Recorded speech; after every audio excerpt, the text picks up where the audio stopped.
কেবল নিম্ন ও মধ্যম পর্যায়ে ব্যবস্থা নেয় দুর্নীতি সূচকে বাংলাদেশ উন্নতি করতে পারছে না। টিআইবির এ বক্তব্য সমর্থন করেন কি? আপনার মতামত জানান। সন্ধ্যা 7:30 পর্যন্ত জরিপে অংশ নিন ইন্ডিপেন্ডেন্ট টেলিভিশনের ফেসবুক পেজে।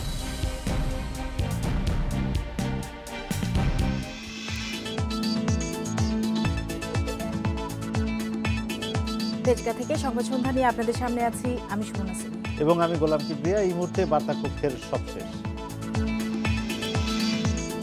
দুর্নীতির ধারণা সূচকে 4 ধাপ নেমেছে বাংলাদেশ। টিআই প্রতিবেদনের ব্যাখ্যা চাইল দুদক।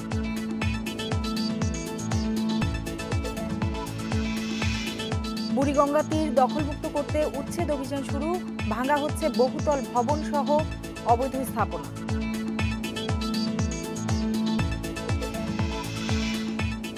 একাদশ সংসদের প্রথম অধিবেশন শুরু, কাল আবারও স্পিকার হচ্ছেন শিরিন শারমিন চৌধুরী।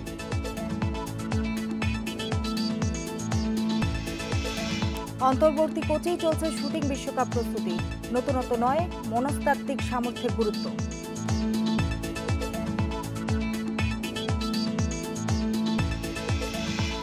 আপনাদের সমস্যার সংকট আর সম্ভাবনার কথা বলুন, লিখুন আমাদের ফেসবুক পেজে। আপনাদের কথা নিয়ে আসবো খবরের শেষ অংশে। কিবরিয়া, দুর্নীতিগ্রস্ত দেশের তালিকায় বাংলাদেশ এবার আরও নিচের দিকে অবস্থান করছে, 4 ধাপ নেবে 13তে অবস্থান করছে, যেটি 2017তে আমরা দেখেছিলাম যে অবস্থান করছিল 17তে। টিআইবির যে নির্বাহী পরিচালক এটিকে বিব্রতকর অবনতি বলছেন। দেখেন, এই যে দুর্নীতির ধারণার সূচক টিআইবির, এটি নিয়ে প্রতি বছরই সরকারের সঙ্গে টিআইবির একটা টানাপোড়েন হয়। এবারও আমরা দেখলাম যে দুদকের পক্ষ থেকে এটির ব্যাখ্যা চাওয়া হয়েছে। যাই হোক, দক্ষিণ এশিয়ার দেশগুলোর মধ্যে যদি দেখেন তাহলে কিন্তু বাংলাদেশের অবস্থা তাদের দুর্নীতির সূচক অনুযায়ী বাংলাদেশের নিচে আসছে শুধু আফগানিস্তান এবং শীর্ষে আছে ভুটান, সবচেয়ে কম দুর্নীতিগ্রস্ত দেশ। যাই হোক, টিআইবি যেটি বলছে, ট্রান্সপারেন্সি ইন্টারন্যাশনাল বাংলাদেশে যে ব্যাখ্যা দিচ্ছে, তারা বলছে যে রাজনৈতিক অঙ্গীকার থাকে কিন্তু সেটি পূরণ হয় না। দুদকের মতো প্রতিষ্ঠানগুলো নিম্ন এবং মধ্যম মানের কর্মকর্তাদেরকে ধরা হয় কিন্তু উচ্চ পর্যায়ের অপরাধীদেরকে ধরা হয় না। এরকম নানা কিছু তারা কারণ ইঙ্গিতগুলোকে ধরেছে। তার পাশাপাশি তারা বলছে প্রধানমন্ত্রী যে দুর্নীতির বিরুদ্ধে 0 টলারেন্সের কথা বলেছে, এইটির প্রয়োগ হলে হয়তো বা কমবে। যাই হোক, আমরা আশা করি দুর্নীতি কমবে। বাংলাদেশ একসময় দুর্নীতিতে 1 নম্বর ছিল, চ্যাম্পিয়ন ছিল, কিন্তু সেইখান থেকে আমরা অনেক দূরে এসেছি। আমাদের সম্ভাবনা আছে আরও ভালোর দিকে যাওয়ার। যাই হোক, প্রতিবেদনটি দেখে আসি। গতবার দুর্নীতির সূচকে 17তম অবস্থানে আসে বাংলাদেশ। এটি 18 বছরে এদেশের ভালো অবস্থান, কিন্তু এবার পরিস্থিতি আবারও খারাপ হয়েছে। 26 পয়েন্ট নিয়ে উঠে এসেছে 13তম স্থানে। সূচকের নিম্নক্রম হিসাবে বা নিচের দিক থেকে হিসাব করা হয়, তাতেও বাংলাদেশের অবস্থান 4 ধাপ নিচে নেমেছে। অর্থাৎ এটা আমরা 13তম স্থানে আছি, যেটি গতবার 2017তে আমরা ছিলাম 17তম। তিনি জানান, সেবা খাতে দুর্নীতি বেড়েছে সবচেয়ে বেশি। তাদের মতে বড় দুর্নীতিবাজদের দৃষ্টান্তমূলক শাস্তি না দেয়ায় অবনতি হয়েছে বাংলাদেশের। বিভিন্নভাবে ভূমি, নদী এবং জলাশয় দখলের যে প্রবণতা এবং রাষ্ট্রীয় খাতে, রাষ্ট্রীয় ক্রয় খাতে, সরকারি ক্রয় খাতে পলিটিক্যাল বা রাজনৈতিক নিয়ন্ত্রণ এবং বিশেষ করে রাষ্ট্রীয় নিয়োগ ক্ষেত্রেও রাজনৈতিক এবং প্রশাসনিক প্রভাব, সেটির একটা দৃষ্টান্ত রয়েছে। দুদকও স্বীকার করেছে কিছু কিছু ক্ষেত্রে তারা যথেষ্ট সফল নয়। তবে সংস্থাটির মন্তব্য, টিআইবি প্রতিবেদন প্রশ্নের ঊর্ধ্বে নয়। দুর্নীতির কোথায় কোথায় বেড়েছে তার কোনো ফ্যাক্টস ফিগার আপনাদের কাছে আছে কিনা, এবং যে সকল কারণে দুর্নীতি বেড়েছে তার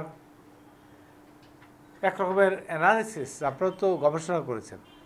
we want a kind of analysis so that we can redesign our own action. ধারণা সূচকে সবচেয়ে দুর্নীতিগ্রস্ত দেশ সোমালিয়া এবং সবচেয়ে কম ডেনমার্ক। রিশাদ হুদা, independent news, Dhaka.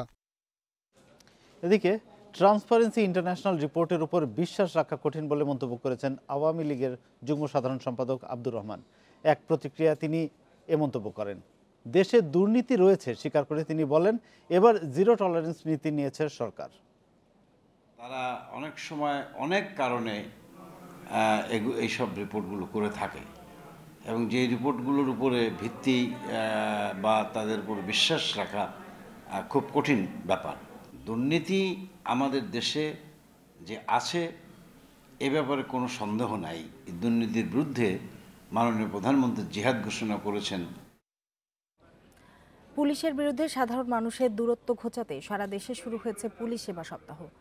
DMP commissioner Asaduzzaman মিয়া সকালে রাজধানীর আফতাবনগরে সেবা সপ্তাহের শোভাযাত্রায় অংশ নেন। কোনো পুলিশ সদস্যের বিরুদ্ধে অভিযোগ পাওয়া গেলে ব্যবস্থা নেওয়ার আশ্বাস দেন তিনি। নানা কারণে মানুষকে পুলিশের কাছে যেতেই হয়, কিন্তু সবার অভিজ্ঞতা মধুর নয়। কিছু কিছু পুলিশ আছে যারা সাধারণ মানুষকে শুধু শুধু রাস্তায় ধরে প্রেশারাইজ করে। মানে আমাদের মতো ছাত্রছাত্রীরা যেসব মেসে থাকে ঢাকাতে, সেই সব জায়গায় অ্যালার্ট দেওয়া, এগুলো আসলে একটা ভীতির কারণ আমাদের জন্য তখনও ছিল, কিন্তু এই ভীতিটা দূর করার জন্য আসলে পুলিশ সেই রকম কোনো পদক্ষেপ আজ পর্যন্ত আমাদের নেয়নি। জনগণের বন্ধু, কিন্তু সেই অর্থে সব ক্ষেত্রে তারা সেই বন্ধু পরিচয় দেয় না। এই অপবাদ ঘোচাতে চায় পুলিশ বাহিনী, তাই পুলিশ সেবা সপ্তাহের আয়োজন। তাদের স্লোগান, পুলিশকে সহায়তা করুন, পুলিশের সেবা গ্রহণ করুন। সেবা সপ্তাহের শোভাযাত্রায় যোগ দেন ডিএমপি কমিশনার। এ সময় হয়রানি বন্ধে পদক্ষেপ নিতে পুলিশ কর্মকর্তাদের নির্দেশ দেন তিনি। এছাড়া মাদক, দুর্নীতি ও জঙ্গি নির্মূলে পুলিশের অভিযান অব্যাহত থাকবে বলেও জানান তিনি। থানায় মানুষ গিয়ে যাতে ভালো সেবা পায়, বিনা পরোয়ানায় গ্রেপ্তার, পেন্ডিং মামলায় চালান, পকেটে মাদক দিয়ে চালান, এই ধরনের অপকর্ম যদি কোনো পুলিশ সদস্য করে, মাদকের ব্যবসার সাথে যদি কোনো পুলিশ সদস্য প্রত্যক্ষভাবে সহায়তা করে, তার বিরুদ্ধে এমন দৃষ্টান্তমূলক ব্যবস্থা গ্রহণ করব, সারা দেশের মানুষজন তাকায় দেখে যে পুলিশ নিজের লোকের বিরুদ্ধে কি ধরনের কঠোর ব্যবস্থা নেয়। রাজধানীর বিভিন্ন থানা পুলিশও শোভাযাত্রা করেছে। এতে বিডি পুলিশ লাইন, জাতীয় জরুরি সেবা 999-এর প্রচার চালানো হয়। আমাদের সঙ্গে যে মানুষের যদি কোনো গ্যাপ থাকে, কোনো ভুল বুঝাবুঝি থাকে, সেটা কমিয়ে আনা এবং সার্বক্ষণিকভাবে মানুষের বন্ধু হিসেবে মানুষের পাশে থেকে আমরা যাতে সেবা দিতে পারি, কাজ করতে পারি। পুলিশ সেবা সপ্তাহ চলবে 2 ফেব্রুয়ারি পর্যন্ত। এই উদ্যোগকে স্বাগত জানিয়েছে রাজধানীবাসী। Masudur Rahman, independent news, Dhaka. কিবরিয়া নদী তীর দখলমুক্ত করার অভিযান এর আগেও আমরা দেখেছি যে সেগুলি আবার দখল হয়ে যাচ্ছে। এবার আবার অভিযান শুরু হয়েছে এবং প্রথম দিনে আমরা দেখেছি যে বেশ কিছু স্থাপনা উচ্ছেদ করা হয়েছে। দেখেন, এই যে যারা দখল করে তারা কিন্তু অপেক্ষা করে থাকে, একবার অভিযান চলে গেলে তারপর সবাই ভুলে যায়, প্রশাসন ভুলে যায়, মানুষ ভুলে যায়, মিডিয়া ভুলে যায়, সেই সুযোগে তারা আবার অবৈধ স্থাপনা গড়ে তোলে। এটির জলজ্যান্ত উদাহরণ আমরা যেটি দেখছিলাম আগের বুলেটিনগুলোতে, যে একটি 7তলা ভবন, এটি কিন্তু আগেও ভাঙা হয়েছে, তারপরেও তখন ভবনটি ছিল 4তলা। এই আগের অভিযানের পর থেকে এই অভিযানের মধ্যে এটি 7তলা উঠে গেছে। আজকেও দেখলাম বুলডোজার দিয়ে ভাঙা হলো। এখন এদের বিরুদ্ধে শাস্তিমূলক ব্যবস্থা না নিলে কিন্তু এরকম বারবার দখলমুক্ত করা, এটা একটা মানে কতক্ষণ আপনি এই নজরদারি করে রাখবেন, একই জিনিস বারবার ভাঙতে হবে। সুতরাং কোনো দৃষ্টান্তমূলক ব্যবস্থা না নিলে এটির স্থায়ী সমাধান সম্ভব না। যাই হোক, আমরা প্রতিবেদনটি দেখি। কামরাঙ্গীরচরে বুড়িগঙ্গার সীমানা দখল করে এই 7তলা ভবন নির্মাণ করেন প্রবাসী রাকিবুল ইসলাম। ভবনটি ভেঙে ফেলতে বারবার নোটিশ দিয়েও কোনো কাজ হয়নি। বছর দেড়েক আগে বাড়ির দেয়াল ভেঙে দেয় কর্তৃপক্ষ, তবে আবারও দেয়াল মেরামত করেন বাড়ির মালিক। এ কারণে এবার পুরো বাড়িটি ভেঙে দিয়েছে বিএডব্লিউটিএ। নদীর সীমানায় ভবন নির্মাণ কেন, প্রশ্নের কোনো জবাব নেই রাকিবুলের ছোট ভাইয়ের। আমি কথা বলতে পারছি না, খারাপ লাগে না এটা বুঝুন আপনারা। আমরা তো আসছি আপনাদের সঙ্গে কথা বলার জন্য, কথা বলতে পারবো না এখন ভাই। বুড়িগঙ্গা তীর দখলমুক্ত করতে মঙ্গলবার সকালে অভিযানে নামে বিআইডব্লিউটিএর ভ্রাম্যমাণ আদালত। 11 দিনব্যাপী অভিযানের প্রথম দিনে 2টি 7তলা ভবনের বেশ কিছু অংশ ভেঙে দেওয়া হয়। একই সঙ্গে উচ্ছেদ করা হয় বেশ কিছু অবৈধ স্থাপনা। বিআইডব্লিউটিএ বলছে সদরঘাট থেকে গাবতলী পর্যন্ত 64টি স্থাপনা উচ্ছেদ করা হবে। মূলত 13টা স্থাপনা দ্বীপ, এর সঙ্গে আরও ছোট মোটো মিলিয়ে 64টা স্থাপনা দ্বীপ রয়েছে। এটা আমরা 10 দিনের ক্রাশ প্রোগ্রাম নিয়েছি। এই ক্রাশ প্রোগ্রামের মাধ্যমে এই 10 দিনের মধ্যে এগুলো আমরা উচ্ছেদ করতে সক্ষম হব। বারবার নোটিশ দেওয়ার পরও যারা অবৈধ স্থাপনা সরিয়ে নেয়নি তাদের বিরুদ্ধে চলছে অভিযান। পরের ধাপে নদীর তীর দখল বন্ধে নেওয়া হবে স্থায়ী ব্যবস্থা। বিগত দিনের উচ্ছেদের আমাদের কিছু পরিকল্পনার কিছুটা ঘাটতি ছিল। এবার কিন্তু আমরা একটা স্থায়ী পরিকল্পনা নিয়েই এগোচ্ছি, যে এই বিল্ডিং যেগুলো আমরা অপসারণ করব সেগুলো কিন্তু একেবারে স্থায়ীভাবেই অপসারণ করব। এবং এরপরে এখান নদীর পাড় দিয়ে আমাদের একটা ওয়াকওয়ে প্রকল্পের কাজ চলছে, 50 কিলোমিটার ওয়াকওয়ে। অভিযানে প্রভাবশালীরাও ছাড় পাবে না বলছে কর্তৃপক্ষ। বনিবনে কামাল, ইন্ডিপেন্ডেন্ট নিউজ, ঢাকা। ঢাকা বিশ্ববিদ্যালয়ের সিন্ডিকেট সভা চলছে। ডাকসুর সংশোধিত গঠনতন্ত্র অনুমোদন হতে পারে এতে। এ বিষয়ে আরও জানাতে ঢাকা বিশ্ববিদ্যালয় থেকে যোগ দিয়েছেন সহকর্মী নূরে আলম। নূরে আলম, আলোচ্য সূচিতে কি কি বিষয় রয়েছে, সভায় কারা উপস্থিত রয়েছেন? ঢাকা বিশ্ববিদ্যালয়ের সিন্ডিকেট সদস্য রয়েছেন ১৯ জন, তার মধ্যে ১৭ জন সদস্য আজকে সভায় উপস্থিত রয়েছেন। এর মধ্যে ঢাকা বিশ্ববিদ্যালয়ের উপাচার্য এবং ২ জন উপাচার্য, এছাড়া শিক্ষা সচিব, অ্যাটর্নি জেনারেল সহ সিন্ডিকেটের অন্যান্য সদস্যরা এখানে উপস্থিত আছেন। এবং আজকের সিন্ডিকেট সভাটি যে কারণে সবচেয়ে বেশি গুরুত্বপূর্ণ সেটি হচ্ছে ডাকসু নির্বাচনের গঠনতন্ত্র এবং আচরণবিধি আজকে সিন্ডিকেট সভায় চূড়ান্ত হতে পারে বলে আমরা যতটুকু জানতে পেরেছি, এবং আজকের সিন্ডিকেট সভার সূচিতেও এটি রয়েছে। এ বিষয়ে আমরা এর আগেও সিন্ডিকেটের অন্যান্য বেশ কয়েকজন সদস্যের সাথে কথা বলেছিলাম। তারাও আমাদেরকে নিশ্চিত করেছেন যে আজকের এই বিষয়টি বিশেষ করে জোরালোভাবে উপস্থাপন করা হবে এবং এটি বাস্তবায়ন হতে পারে। আর ডাকসুর যে গঠনতন্ত্র, যে খসড়া গঠনতন্ত্র করা হয়েছে সেটি নিয়ে আমরা বেশ কয়েকজন সিন্ডিকেট সদস্যের সাথে কথা বলেছিলাম। তারা যেটি বলছেন, এখন পর্যন্ত যেটি গঠনতন্ত্রে আছে, ঢাকা বিশ্ববিদ্যালয়ের নিয়মিত ছাত্র, যারা নিয়মিত ছাত্রের সংজ্ঞায় বলা হয়েছে যারা ঢাকা বিশ্ববিদ্যালয়ের প্রথম বর্ষে ভর্তি পরীক্ষার মাধ্যমে অনার্সে ভর্তি হয়েছেন এবং এই অনার্স এবং মাস্টার্স শ্রেণীর এই শিক্ষার্থীরাই এবার প্রার্থী এবং ভোটার হতে পারবেন। এছাড়া আরও একটি দাবি আছে, আমরা বেশ কয়েকজন বিশ্ববিদ্যালয়ের সিন্ডিকেট সদস্যের সাথে কথা বলেছিলাম, তারা এটি আজকে সবাই উপস্থাপন করতে পারেন যারা এমফিল শিক্ষার্থী রয়েছে তাদেরকে কোনোভাবে ভোটার এবং প্রার্থী করা যেতে পারে কিনা। এখানেও তারা একটি বিষয় বলেছেন, যারা একমাত্র ঢাকা বিশ্ববিদ্যালয়ের নিয়মিত ছাত্র, অর্থাৎ যারা প্রথম বর্ষে ঢাকা বিশ্ববিদ্যালয়ে ভর্তি পরীক্ষা দিয়ে ভর্তি হয়েছে এমন কোনো শিক্ষার্থী অনার্স মাস্টার্স শেষ করে যদি এখানে এমফিলে ভর্তি হয় তাহলে তারা ভোটার অথবা প্রার্থী হতে পারেন কিনা সেই বিষয়টি এখানে উপস্থাপন করা। একটি বিষয় আপনার কাছে জানতে চাচ্ছি, ধরেন দীর্ঘ ২৮ বছর পর ডাকসু নির্বাচন হতে যাচ্ছে, এখনকার যে গঠনতন্ত্রটি সেটি বেশ পুরানো, এর মধ্যে সংশোধন হয়েছে কিনা সেটি আমাদেরকে জানাবেন, এই ২৮ বছরে কখনো হয়েছে কিনা। আর তার পাশাপাশি আপনি বলছিলেন যে নিয়মিত ছাত্ররা ভোটার হতে পারবে, আর তার পাশাপাশি আরেকটা দাবি আছে এমফিলের, এর বাইরে কোনো বড় কোনো পরিবর্তন আসছে কিনা গঠনতন্ত্রে? এর বাইরে গঠনতন্ত্রে এখন পর্যন্ত বড় কোনো পরিবর্তন আসছে না এবং গঠনতন্ত্রে এই বিষয়গুলোই মূলত এবার সংশোধন করা হয়েছে। সবশেষ গঠনতন্ত্রটি সংশোধন করা হয়েছিল ১৯৯৮ সালে। এরপরে এই চলতি বছর গঠনতন্ত্র সংশোধন করার জন্য একটি কমিটি গঠন করা হয় এবং সেই সংশোধনের কমিটি এই সুপারিশগুলো গঠনতন্ত্রে অন্তর্ভুক্ত করে। এছাড়া এবার নির্বাচনে প্রথমবারের মতো স্বাধীনতার পরে বাংলাদেশে ডাকসু নির্বাচন হয়েছে মোট ৬ বার এবং সেই ৬ বারে কোনো প্রকার আচরণবিধি ছাড়াই ডাকসু নির্বাচন অনুষ্ঠিত হয়েছিল। এবার ডাকসু নির্বাচন সুষ্ঠু করার জন্য প্রথমবারের মতো বিশ্ববিদ্যালয় প্রশাসন একটি আচরণবিধি এরই মধ্যে প্রকাশ করেছে এবং ছাত্র সংগঠনগুলোর কাছে পাঠিয়েছে এবং সেই আচরণবিধিটিও আজকে চূড়ান্তভাবে অনুমোদন পাবে বলে এই সিন্ডিকেট সদস্যরা আমাদেরকে জানিয়েছেন এবং সেই আচরণবিধিতে এবার নতুন কয়েকটি বিষয় সংযোজন করা হয়েছে। এর মধ্যে ধর্মভিত্তিক কোনো সংগঠনের প্রার্থী ডাকসু নির্বাচনে অংশ নিতে পারবেন না। এছাড়া কোনো প্যানেলের কোনো প্রার্থীর বিরুদ্ধে যদি ধর্মভিত্তিক কোনো সংগঠনের সাথে জড়িত থাকার প্রমাণ পাওয়া যায় তাহলে ওই প্যানেল সহ বাতিল করে দেওয়া হবে বলেও বিশ্ববিদ্যালয় প্রশাসন আমাদেরকে জানিয়েছেন। এর আগে বিশ্ববিদ্যালয় প্রশাসন বেশ কয়েকবার বিশ্ববিদ্যালয়ের ছাত্র সংগঠনগুলোর সাথে বসেছেন এবং তাদের সাথে বেশ কয়েকবারই আলাপ আলোচনা হয়েছে। এছাড়া বিশ্ববিদ্যালয়ের ছাত্র সংগঠনগুলো ছাড়াও বিশ্ববিদ্যালয়ের ক্রিয়াশীল যেসব সাংস্কৃতিক সংগঠন রয়েছে সেগুলোর প্রতিনিধিদের সাথেও তারা আলোচনা করেছেন। এর আগে ঢাকা বিশ্ববিদ্যালয়ের উপাচার্য তার নিজস্ব ক্ষমতা বলে ডাকসু নির্বাচনের তারিখ ঘোষণা করে এবং সেই তারিখটি হচ্ছে ১১ই মার্চ ডাকসু নির্বাচন অনুষ্ঠিত হবে এবং বিশ্ববিদ্যালয়ের উপাচার্য বলছেন যে তাদের সব ধরনের প্রস্তুতি আছে। এই ছিল আমার কাছে সবশেষ। ধন্যবাদ আমাদের সঙ্গে থাকার জন্য। ঢাকা বিশ্ববিদ্যালয় এলাকা থেকে বলছিলেন সহকর্মী নূরে আলম। একাদশ জাতীয় সংসদের প্রথম অধিবেশন বসছে কাল। টানা তৃতীয় মেয়াদে আবারও স্পিকার নির্বাচিত হচ্ছেন বর্তমান স্পিকার শিরীন শারমিন চৌধুরী। এর মধ্য দিয়ে পরপর ৩ বার একই ব্যক্তির স্পিকার নির্বাচিত হওয়ার রেকর্ড তৈরি হচ্ছে। স্পিকার নির্বাচনের পরই স্বাগত ভাষণ দেবেন রাষ্ট্রপতি মোহাম্মদ আব্দুল হামিদ।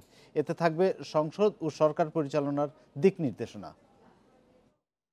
একাদশ জাতীয় সংসদ নির্বাচনের পর প্রথম বসছে অধিবেশন। এর মধ্য দিয়ে বর্তমান সরকারের ৫ বছর মেয়াদ গণনা শুরু হবে। ২৫৭টি আসনে জয়ী হয়ে এবার সরকারি দলের ভূমিকায় থাকছে আওয়ামী লীগ, বিরোধী দলের ভূমিকায় থাকবে জাতীয় পার্টি, ২২টি আসন পেয়েছে। তবে এবার একাদশ জাতীয় সংসদে বিরোধী দল হিসেবে জাতীয় পার্টি কতটুকু ভূমিকা পালন করতে পারবেন সেটি নিয়েও কিন্তু ইতিমধ্যেই বিশেষজ্ঞরা সংশয় প্রকাশ করেছেন। দশম জাতীয় সংসদে বিরোধী দল হিসেবে জাতীয় পার্টি ছিল, তবে সেক্ষেত্রে একটু বলা চলে যে সরকারের মন্ত্রিসভার অংশ হিসেবে জাতীয় পার্টি থাকার কারণে বিশেষজ্ঞরা বলছেন সেভাবে সংসদে, দশম জাতীয় সংসদে সরকারের বিভিন্ন কর্মকাণ্ডের সমালোচনা তারা করতে পারেননি। সেই বিবেচনায় বলা চলে যে এবারের একাদশ জাতীয় সংসদে একটু ব্যতিক্রম দেখেছি। মন্ত্রিসভা সভায় জাতীয় পার্টির কোনো সদস্যদের এবার রাখা হয়নি। বলা হচ্ছে এবার একাদশ জাতীয় সংসদে বিরোধী দল যাতে বলিষ্ঠ ভূমিকা পালন করতে পারে সেই জন্যই এই পদক্ষেপটা নেওয়া হয়েছে সরকারি দলের পক্ষ থেকে, সেই ধরনের ভাষ্য আমাদের দিচ্ছেন। এবং এবার একাদশ জাতীয় সংসদ যে কার্যক্রম আমরা দেখেছি, প্রথম দিনের কার্যক্রম বা প্রথম দিনের কার্যসূচিতে প্রথম যে বিষয়টি আছে এবং গুরুত্বপূর্ণ বিষয় সেটি হলো স্পিকার নির্বাচন, ডেপুটি স্পিকার নির্বাচন করার বিষয়টি। এবং দশম জাতীয় সংসদের ডেপুটি স্পিকার ফজলে রাব্বি মিয়া তিনি অধিবেশন সভাপতিত্ব করবেন। তারপরে স্পিকার ডেপুটি স্পিকার নির্বাচন করা হবে এবং আমরা যতটুকু জানতে পেরেছি এবারও স্পিকার পদে বহাল থাকতে পারেন শিরীন শারমিন চৌধুরী। এবং তিনি যদি বলা চলে যে এটি একটি বিরল রেকর্ড করতে যাচ্ছেন, তিনি টানা একই ব্যক্তি পরপর 3 বার সংসদের স্পিকারের দায়িত্ব পালন করার একটি নতুন রেকর্ড তিনি গড়তে যাচ্ছেন। তিনি কিন্তু শিরীন শারমিন চৌধুরী এর আগেও কিন্তু একটি ইতিহাস গড়েছেন স্পিকার হিসেবে। তিনি নারী স্পিকার হিসেবে প্রথমবার তিনি নির্বাচিত হয়েছেন নবম জাতীয় সংসদে এবং দশম জাতীয় সংসদেও তিনি স্পিকারের দায়িত্ব পালন করেছেন। এবং আমরা যেটি দেখেছি 10টি সংসদের স্পিকারের তালিকা পর্যালোচনা করে সেখানে কিন্তু এক ব্যক্তি পরপর 2 বার বেশি দায়িত্ব পালন করতে আমরা দেখিনি। বর্তমান রাষ্ট্রপতি আব্দুল হামিদ তিনি সপ্তম এবং নবম জাতীয় সংসদের স্পিকারের দায়িত্ব পালন করেছেন। তার আগে শেখ রাজ্জাক আলী তিনিও স্পিকারের দায়িত্ব পালন করেছেন এবং টানা দু মেয়াদে তিনি স্পিকারের দায়িত্বে ছিলেন। ষষ্ঠ এবং পঞ্চম সংসদে তিনি স্পিকারের দায়িত্ব পালন করেছেন। তার আগে শামসুল হুদা চৌধুরী তিনিও টানা 2 মেয়াদে সংসদের স্পিকারের দায়িত্ব পালন করেছেন চতুর্থ এবং তৃতীয় সংসদে। সংসদে স্পিকার ডেপুটি স্পিকার নির্বাচন করার পরে যে কর্মসূচি আছে কার্যসূচি অনুযায়ী সেখানে রাষ্ট্রপতি ভাষণ দিবেন প্রথম অধিবেশন উপলক্ষে, ও স্বাগত ভাষণ আমরা এটাই বলে থাকি। এবং তার সাথে সাথে কিন্তু শোক প্রস্তাব উপস্থাপন করা হবে, সেটির উপর আলোচনা হবে। রাষ্ট্রপতি যে ভাষণটি দিবে সেখানে কিন্তু আমরা দেখেছি সংসদ বা সরকার পরিচালনা ক্ষেত্রে আগামী 5 বছর সংসদ এবং সরকার পরিচালনা ক্ষেত্রে দিক নির্দেশনা তার এই ভাষণে থাকবেন এবং রাষ্ট্রপতির এই ভাষণের উপর ধন্যবাদ প্রস্তাব আনা হবে এবং প্রথম অধিবেশন জুড়েই কিন্তু এই ধন্যবাদ প্রস্তাবের উপর আলোচনা করবেন সংসদ সদস্যরা। সেই অনুযায়ী আমরা দেখেছি নিয়ম অনুযায়ী প্রথম অধিবেশনের কার্য দিবস একটু বেশি রাখা হয়। এবার যদি আমরা একটু আসন বিন্যাসের বিষয় দেখি যে এবারের একাদশ জাতীয় সংসদে প্রথম যেটি বলছিলাম যে সরকারি দলের ভূমিকায় থাকছে আওয়ামী লীগ 257টি আসনে জয়ী হয়েছে, তবে মহাজোটগতভাবে তারা কিন্তু 288টি আসন পেয়েছে। বিরোধী দল 22টি আসন পেয়েছে, বিএনপি এবং ঐক্যফ্রন্ট 8টি আসন পেয়েছে। তারপরে এখন পর্যন্ত যেহেতু বিএনপির এবং ঐক্যফ্রন্টের 8 জন সংসদ জনপ্রতিনিধি যারা আছেন তারা যেহেতু এখন পর্যন্ত শপথ নেননি, সেই বিষয়ে কিন্তু সংবিধানে একটি বলা আছে সংসদ সদস্য পদ খারিজ করার যেই বিষয়টি আছে সেখানে কিন্তু বলা হয়েছে সংসদ অধিবেশন বসার প্রথম দিন থেকে 90 দিনের মধ্যে যদি কোনো সদস্য সংসদে অনুপস্থিত থাকে এবং তাহলে সেই ক্ষেত্র হিসেবে কিন্তু তার সদস্য পদ বাতিল হয়ে যাবে। এবং এবারেও কিন্তু আমরা দেখেছি একাদশ জাতীয় সংসদেও প্রথম সংসদ নেতা হিসেবে ইতোমধ্যেই নির্বাচিত হয়েছেন প্রধানমন্ত্রী শেখ হাসিনা। এটিও একটি নতুন রেকর্ড আমরা দেখতে পাচ্ছি। টানা 3 মেয়াদে তিনি সংসদ নেতা হিসেবে নির্বাচিত হয়েছেন, সংসদে তিনি সংসদ নেতা হিসেবে তার ভূমিকা রাখবেন। এবং বিরোধী দলের ক্ষেত্রে আমরা একটু ব্যতিক্রম দেখেছি। গত দশম জাতীয় সংসদে বিরোধী দল ছিল জাতীয় পার্টির কো-চেয়ারম্যান রওশন এরশাদ এবং এবার একটু পরিবর্তন করে দেখা গেছে জাতীয় পার্টির চেয়ারম্যান হোসেন মোহাম্মদ এরশাদ এবার বিরোধী দলের নেতার ভূমিকায় থাকবেন। তার সাথে সহযোগী হিসেবে বিরোধী দলের উপনেতা হিসেবে থাকবেন GM কাদের। আমরা এখন পর্যন্ত যেটি দেখেছি দশম জাতীয় সংসদে সরকারি দলের উপনেতা ছিলেন সৈয়দা সাজেদা চৌধুরী, এবার সরকারি দলের উপনেতা কে হবে সেটি একটি চমক বলা চলে। আমরা যতটুকু জানতে পেরেছি এবার তোফায়েল আহমেদ, আওয়ামী লীগের বলিষ্ঠ নেতা তোফায়েল আহমেদ এবং মতিয়া চৌধুরী, এই দুজনের নাম কিন্তু আমরা বিভিন্ন রাজনৈতিক সূত্রে জানতে পেরেছি। উপনেতা হিসেবে এই দুজনের নাম এখন পর্যন্ত শোনা যাচ্ছে। 14 দলে আওয়ামী লীগের শরিকেরা সংসদের ভেতরে বাইরে বিরোধী দলের ভূমিকা নেবে বলে জানিয়েছেন জোটের মুখপাত্র মোহাম্মদ নাসিম। রাজধানীর BMA মিলনায়তনে দুপুরে এক অনুষ্ঠানে তিনি একথা বলেন। সঠিকভাবে প্রয়োজনে বিরোধী দলের ভূমিকা পালন করবে। বিরোধী দল মানে বিরোধী দলের কণ্ঠ তারা উচ্চারণ করবে, আনুষ্ঠানিক বিরোধী দল নয়, কিন্তু বিরোধী দলের মতোই সরকার কোনো ভুল ত্রুটি হলে সমালোচনা করবে, অবশ্যই করবে সমালোচনা। পল্লী বিদ্যুতের আওতায় নতুন করে 4.5 লাখ গ্রাহককে বিদ্যুৎ সংযোগ দেবে সরকার। এজন্য ব্যয় হবে 1700 কোটি টাকা। এনইসি সম্মেলন কক্ষে প্রধানমন্ত্রী শেখ হাসিনার সভাপতিত্বে সকালে একনেক সভায় এ অনুমোদন দেওয়া হয়। সভায় 16,433 কোটি টাকার মোট 9টি প্রকল্প অনুমোদন পেয়েছে। পল্লী বিদ্যুৎ সম্প্রসারণের মাধ্যমে 15 লাখ গ্রাহকের ঘরে বিদ্যুৎ সংযোগ দেওয়ার উদ্যোগ নেওয়া হয়েছিল 2016 সালে। গত বছর ডিসেম্বরেই পূরণ হয় এই লক্ষ্য। চলমান এই প্রকল্পের আওতায় অতিরিক্ত 4.5 লাখ ঘরে বিদ্যুৎ দিতে চায় সরকার। মেয়াদ ও ব্যয় বৃদ্ধি করে সংশোধিত এ প্রকল্প অনুমোদন দেওয়া হয় একনেক সভায়। কাজ শেষ হবে 2020 সালের জুনে। এছাড়া উত্তরাঞ্চলে বিভিন্ন বিদ্যুৎ কেন্দ্র নির্মাণ ও বিতরণ লাইন সম্প্রসারণ প্রকল্প অনুমোদন দেয় একনেক। আমার 2টা উপজেলা শতভাগ বিদ্যুতায়িত হওয়ার ফলে আমি বিশাল উপকার পেয়েছি ভোটে, সেটা ভোটের সময় রিফ্লেকশন হয়েছে। এইটা আমার কথার পরে অন্যান্য মন্ত্রী মহোদয়গণ বললেন যে তাদের এলাকায় তারা লাভবান হয়েছেন। সার্বিকভাবে গোটা হাউস থেকে পিডিবি আরবি দুটাই আজকে কি পেয়েছে, প্রশংসা পেয়েছে। একনেক সভায় পদ্মা বহুমুখী সেতুর সার্বিক নিরাপত্তা বাড়াতে 1300 কোটি টাকার সংশোধিত প্রকল্প অনুমোদন দেওয়া হয়।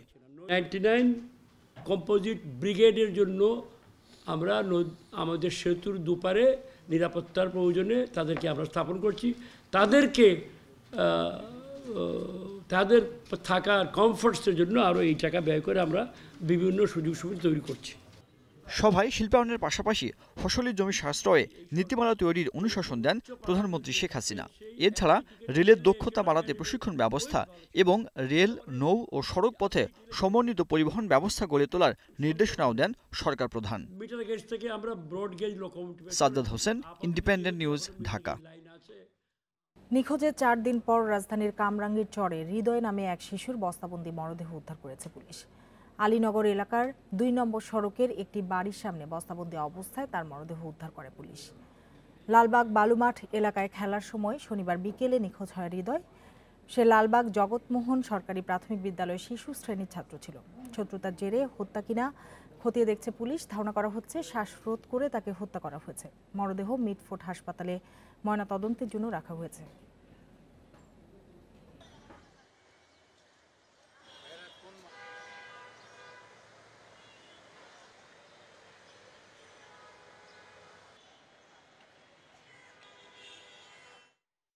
আমি আমার অফিসার অপারেশন তদন্ত যারা ছিল ওকে নিয়ে যাই।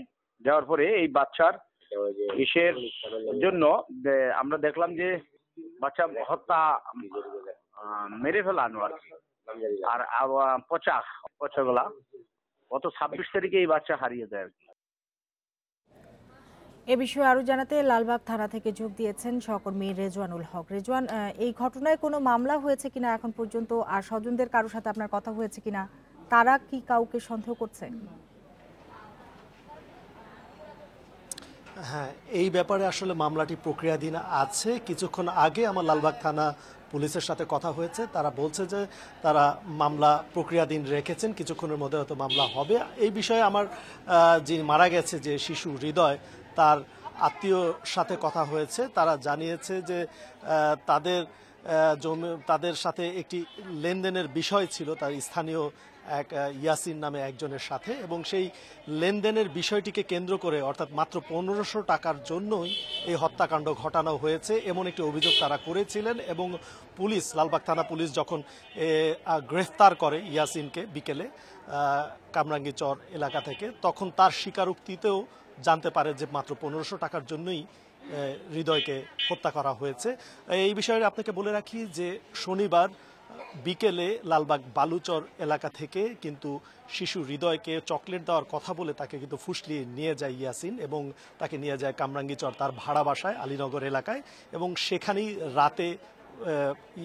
রাতে হৃদয়কে শ্বাসরোধ করে হত্যা করে। এরপর তার মুখ কষ্টেপ দিয়ে বেঁধে বস্তাবন্দি করে রাখে, এবং 2 দিন রাখার পর যখন মরদেহ থেকে দুর্গন্ধ বের হতে শুরু করে, তখনই সেই ইয়াসিন তার মরদেহটি আজ সকালে কামরাঙ্গীচর আলীনগর এলাকার 2 নম্বর রোডের একটি বাসার সামনে ফেলে রেখে চলে যায় এবং এর পরপরই কিন্তু এলাকাবাসীর তরফ থেকে পুলিশকে জানানো হলে সেই মরদেহটি উদ্ধার করে প্রথমে কামরাঙ্গীচর থানা পুলিশ, এরপর কামরাঙ্গীচর থানা পুলিশ লালবাগ থানা পুলিশকে এই বিষয়টি অবহিত করলে লালবাগ থানা পুলিশ বিভিন্ন তথ্য উপাত্ত নিয়ে তারা কিন্তু মাঠে তদন্তে নেমে পড়ে এবং তদন্তে নেমে তারা সেই এলাকার যে বেশ কয়েকটি বাসার সিসি ফুটেজ তারা প্রথমে সেটি দেখে এবং সেখানে সিসি ফুটেজ দেখেই তার হৃদয়ের বাবা মাকে ডেকে পাঠানো হয় এবং তার বাবা মাকে দিয়ে শনাক্ত করা হয় যে ইয়াসিনই তার শিশুটিকে তুলে নিয়ে যায় এবং এরভাবেই কিন্তু তারা সেই ইয়াসিনকে গ্রেফতার করতে সমর্থ হয় এবং সেটি বিকেলবেলা করা হয়েছে।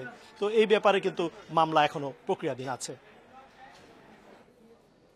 এদিকে রংপুরে আইনজীবী রথীশচন্দ্র ভৌমিক হত্যা মামলায় স্ত্রী স্নিগ্ধা সরকার দীপাকে মৃত্যুদণ্ড দিয়েছে আদালত। জেলা ও দায়রা জজ আদালতের বিচারক ABM নিজামুল হক দুপুরে এর রায় ঘোষণা করেন।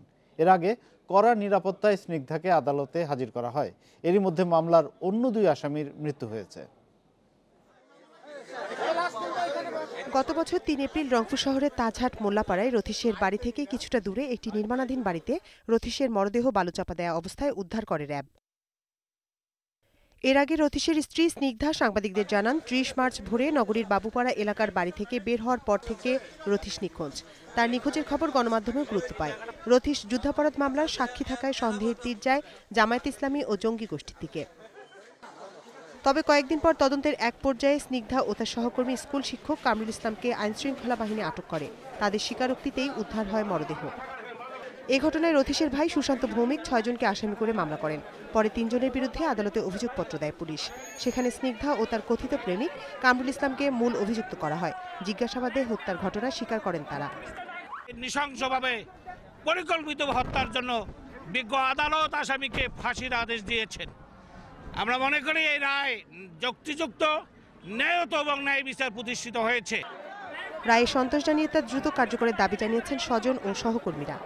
বিজ্ঞ আদালত যে অতি দ্রুত পর্যায়ে যে সাক্ষ্য গ্রহণ শেষে যে রায়টা দিয়েছেন, আমরা এই বাদী হিসাবে এবং পরিবার হিসাবে আমরা খুশি।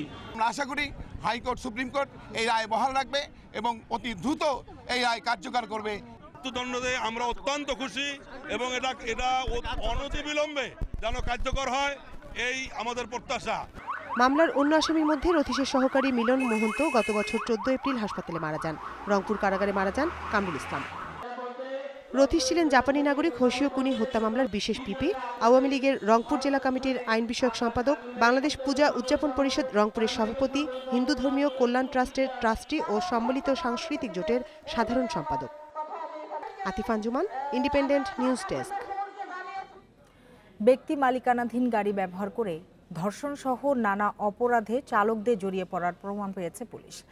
সোমবার চট্টগ্রামে ধর্ষণের ঘটনা এবং গেল সপ্তাহে শিশু অপহরণ মামলার তদন্তে এসেছে এ তথ্য। গাড়ির মালিককে অফিসে পৌঁছে দিয়ে রোববার এক ছাত্রীকে জোর করে গাড়িতে তুলে ধর্ষণের অভিযোগ ওঠে চালক শ্যামল দে ও শাহাবুদ্দিনের বিরুদ্ধে। এ ঘটনার ভিডিও ধারণ করে তারা। পরদিন মেয়েটিকে তারা ফোন করলে থানায় মামলা করেন ওই ছাত্রী। পরদিন পুলিশের অভিযানে ধর্ষণে অভিযুক্ত শাহাবুদ্দিন পুলিশের সঙ্গে গোলাগুলিতেই নিহত হন। চট্টগ্রাম শহরে ড্রাইভারদের একটি সংঘবদ্ধ চক্র বিভিন্ন অপরাধের সাথে জড়িত হচ্ছে এবং তারা বিভিন্ন সময় বিভিন্ন ধরনের অপরাধ করছে। শাহাবুদ্দিন সেই ছিল মূলত এই চক্রের প্রধান এবং শাহাবুদ্দিন এর আগেও এরকম কয়েকটি ঘটনা ঘটিয়েছে। পুলিশ জানায় ধর্ষণ, অপহরণের মতো সংঘবদ্ধ অপরাধে জড়িয়ে পড়ছেন গাড়ি চালকরা, এমন প্রমাণ পেয়েছেন তারা। তারা যখন ড্রাইভারকে ফ্রি টাইমে রাখে তখন একটু ড্রাইভারের খবর রাখা যে বাচ্চাকে স্কুলে নামিয়ে দিয়ে স্কুলের সামনে গাড়িগুলো ওয়েট করে, ওই সময়টায় সে কি কোনো অপরাধ করতেছে কিনা। চালকদের নিয়োগের আগে তাদের বিষয়ে তথ্য যাচাই পুলিশের সহায়তা নেওয়ার পরামর্শ দেওয়া হয়েছে। Independent news desk. আশুলিয়ার মরাগাঙে ইট বোঝাই ট্রাক পানিতে পড়ে 4 জন নিহত হয়েছেন। ফায়ার সার্ভিসের কর্মীরা 4 ঘন্টার চেষ্টায় ট্রাক সহ মরদেহগুলো উদ্ধার করেন। অভিযোগ পাওয়া গেছে দুর্ঘটনার সময় ট্রাকটি চালাচ্ছিলেন সহকারী। নিহত 4 জনের আয়েই চলত নিজ নিজ পরিবার। তাদের হারিয়ে পাগল প্রায় স্বজনেরা। স্থানীয়রা জানান ভোরে ইট নিয়ে কিছুটা পথ আগালেই ট্রাকটি উল্টে পানিতে পড়ে যায়।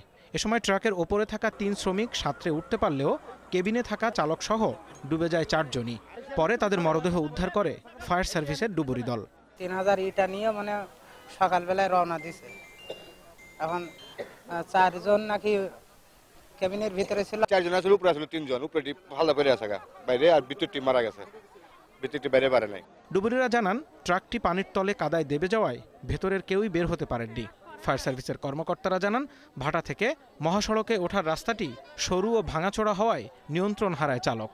এখানে লোকজন বলেছে 4 জন মিসিং আছে, 4 জনকে আমরা রেস্কিউ করেছি। দুর্ঘটনা এখানে রাস্তা সরু রাস্তা, কাঁচা রাস্তা, ভোরবেলা আমার মনে হয় হয়তো ট্রাক নিয়ন্ত্রণ হারিয়েই পড়ে গেছে খাদে। তবে অভিযোগ পাওয়া গেছে চালক নয়, সহকারী ট্রাক চালানোই দুর্ঘটনা ঘটেছে। এর সত্যতা খতিয়ে দেখছে পুলিশ। ওডো হেল্পারে মানে ড্রাইভার বাসায় আর কি সকালবেলা টিপ পড়ছে যে ওই ড্রাইভারের আগে একটা টিপ নিয়ে আগে আর কি মারবো। এখানে ড্রাইভার যদি জড়িত থাকে, যে সে হেল্পার দিয়ে চালাইছিল, সে নিজে চালায়নি, আর মালিক যদি এর সাথে জড়িত থাকে তাহলে এদের বিরুদ্ধে আইনগত ব্যবস্থা। নিহত 4 জন হলেন শেরপুরের ঝিনাইগাতির মুজাহিদ ও শাহিন, সিরাজগঞ্জের উল্লাপাড়ার আরিফ এবং ইটভাটার নৈশ প্রহরী Abdul Kader. Zahidul Bashar, independent news desk. চট্টগ্রামে চন্দনাইশে ট্রাকের চাপায় মোটরসাইকেলে 2 আরোহী নিহত হয়েছেন। সোমবার রাত 11টার দিকে দেওয়ানহাট এলাকায় এ দুর্ঘটনা ঘটে। নিহতরা হলেন শাহিদুল ইসলাম রিকু ও হামিদ হাসান মিশকাত। প্রত্যক্ষদর্শী ও পুলিশ জানায় দেওয়ানহাট এলাকা পার হওয়ার সময় কাঠ বোঝাই একটি ট্রাক মোটরসাইকেলটিকে চাপা দেয়। এ সময় ঘটনাস্থলেই রিকুর মৃত্যু হয়। আহত মিশকাত চট্টগ্রাম মেডিকেল কলেজ হাসপাতালে চিকিৎসাধীন অবস্থায় মারা যান। ট্রাকটি আটক করেছে পুলিশ, তবে চালক পালিয়ে গেছেন।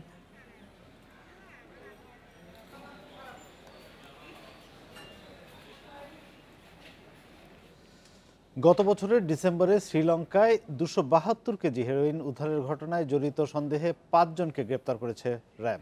রাজধানীর কাউলা থেকে সোমবার রাতে তাদের গ্রেপ্তার করা হয়। র্যাবের গণমাধ্যম শাখার পরিচালক মুফতি মাহমুদ খান সকালের সংবাদ সম্মেলনে জানান, 5 জনের কাছ থেকে 2000 ইয়াবা, বিদেশি মুদ্রা এবং পাসপোর্ট জব্দ করা হয়েছে। প্রাথমিক জিজ্ঞাসাবাদে তারা আন্তর্জাতিক মাদক চোরাচালান চক্রের সঙ্গে সংশ্লিষ্টতা স্বীকার করেছেন। গ্রেপ্তার 5 জন হলেন শরীয়তপুরের রুহুল আমিন এবং ফাতেমা ইমাম তানিয়া, চট্টগ্রামের আফসানা মিমির, মানিকগঞ্জের সালমা সুলতানা এবং বগুড়ার শেখ মোহাম্মদ বাঁধন। র্যাব জানায় অভিযুক্তরা মালয়েশিয়া, শ্রীলঙ্কা, ভারত এবং চীনে মাদক চোরাচালানে জড়িত।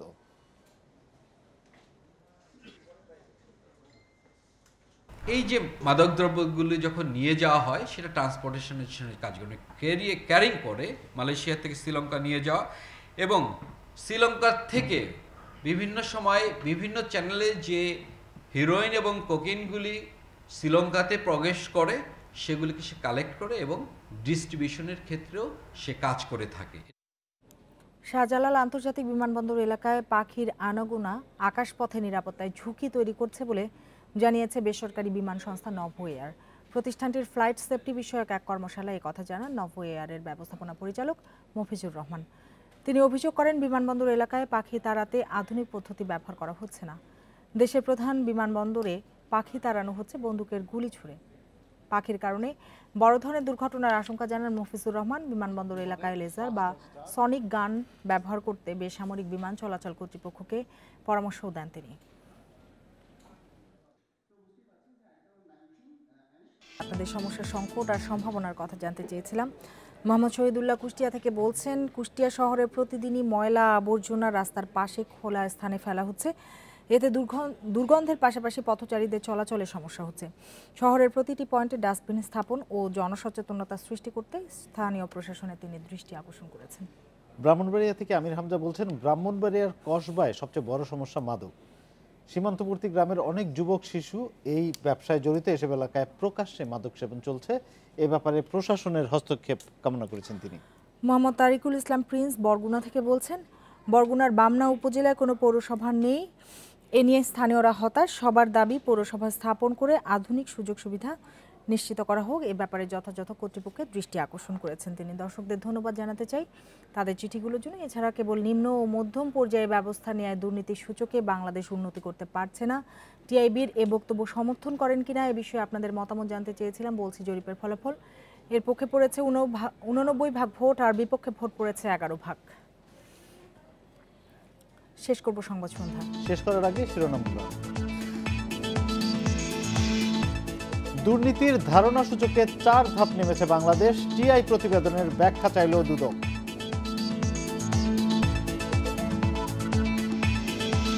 বুড়িগঙ্গা তীর দখলমুক্ত করতে উচ্ছেদ অভিযান শুরু, ভাঙা হচ্ছে বহুতল ভবন সহ অবৈধ স্থাপনা।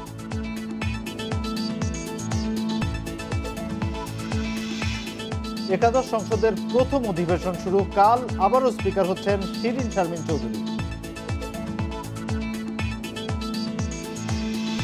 অন্তর্বর্তী কোচেই চলছে শুটিং বিশ্বকাপ প্রস্তুতি, নতুনত্ব নয় মনস্তাত্ত্বিক সামর্থ্যের গুরুত্ব।